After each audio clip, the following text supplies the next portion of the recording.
Having the OR microscope. Efficient procedures in the OR require that you know how to use all of your equipment optimally. You need to know how each piece of equipment works, how to set the equipment up for your preferences, and also you need to know how to troubleshoot simple problems. I make an analogy that this is similar to driving a car.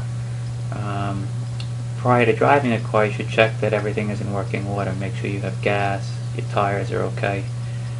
In a similar manner, when you start each session in the OR, you should check all of your equipment, the phaco machine, the microscopes and such. In today's lecture, we're going to go over how you actually set up and use your OR microscopes. We're going to go over the basics of using a microscope today, how you turn them on and off, and we'll cover it for all other microscopes here at Stony Brook. The microscope at the VA is analogous, and it should be pretty similar to the Zeiss microscope in the ambulatory center. We'll go at how to position them, move them, and most importantly at the end, how to make them focal, and ideally how to capture good quality video for your first we're going to go over the Zeiss S8 microscope for ophthalmology, which we have in the ambulatory surgery center. We have a picture of it here. I've labeled the parts of the microscope with arrows here, and we'll use this terminology for the remaining portion of the lecture. As you can see, there's a microscope head over here which is connected to two arms which rotate around a single pedestal. There's a base at the bottom that moves around and allows you to position the scope. The foot pedal that you use during surgery is typically hanging from the side of the microscope at the beginning of a day. You'll put that on the floor in the appropriate position later. And on the back of this lower swing arm is a little panel, interface panel, where you can select various options. It's simple to turn on the power on the microscope. It's on the lower swing arm, hidden in the back. There's a simple green button that you just press in and out, to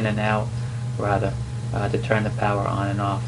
Until the power is released, the brakes for the upper and lower swing arm are locked so that the microscope arms can't really move. And so you need to turn this on in order to move the microscope around freely. And again, that's just for the swing arms. The other portions of the microscope are open. The pedestal has a foot brake which you can just depress to lock the microscope into position during a case. Up it's locked, down, or down is locked and up is free to move. You can see that in the video here. When the brake is up, you can move the microscope around. Some people prefer to have the microscope pedestal or base locked at the beginning of each case. However, in general, the microscope is pretty steady, and most people, including myself, or many people including myself, can work with it unlocked. Okay, let's go over how you move the microscope arms, because that's actually a fairly simple thing that you're going to need to do very frequently. We'll go over how you release the brakes on the Zeiss microscope, how you adjust the ballast of the microscope, and how you rotate the head. The release of the brakes can be done in two ways on the Zeiss microscope. You can press in the little silver buttons on the two hand pieces as shown here by the arrows, and with a gentle rotation it will release the clutches, and both swing arms will be able to move. You can position the scope over the patient's eye in such a manner. And when you have the hand covers on over the microscope, you can just rotate the handles, and that will unleash the brake as well. Okay. Another way that you can release the brake on the Zeiss machine is to just simply press that little black bar on the upper swing arm, and that will release the clutches as well. Anywhere along the length of that black bar will release the brake. Now, as part of this, we need to know how to adjust the ballast on the microscope swing arms. The ballast knob is on the upper control arm, as shown here. Rotating it counterclockwise removes the ballast from the scope. So typically, the scope will go down when you release the brake. If you actually add more weight to the ballast by rotating it clockwise, the scope head will ultimately wind up going up if you release the brakes.